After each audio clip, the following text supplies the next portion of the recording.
एक जंगल में एक टूनी नाम की चिड़िया अकेले ही एक पेड़ पर अपने छोटे से घोंसले में रहती थी।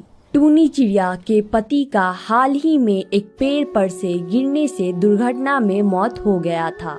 तब से टूनी चिड़िया अकेले ही अपना जीवन बसर कर रही थी।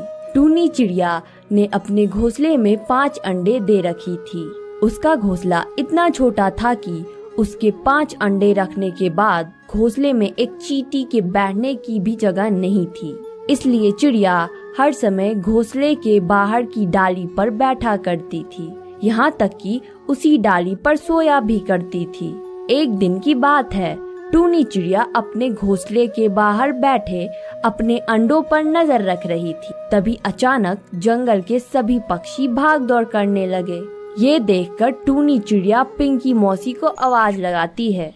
पिंकी मौसी, ओ पिंकी मौसी। अरे टूनी, अब तक यहीं पर बैठी हो? अपने अंडे को लेके भागो यहाँ से। पिंकी मौसी, क्या हो गया? अरे टूनी, हमारे जंगल में बहुत खतरनाक चील आ गया है और वो पक्षियों के अंडे और उनके बच्चों को खा रहा है। इसलिए हम सब अपने बच्चों को लेकर इस जंगल से भाग रहे हैं।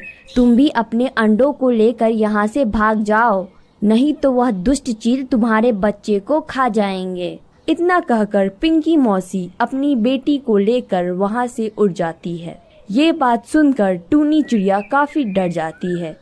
हे भगवान, अब मैं क्या करूं? मेरे 5 अंडे हैं, मैं एक साथ 5 अंडों को नहीं ले जा सकती।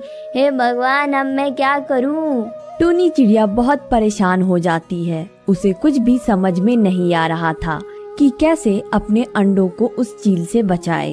तभी टूनी चिड़िया की नजर उस पेड़ की पत्तों पर पड़ती है, जिसके बाद टूनी चिड़िया एक एक करके कई सारे पत्ते तोड़कर अपने घोंसले और अपने अंडों को उन पत्तों से छुपा देती है। अब मेरे अंडे को वो चील नहीं देख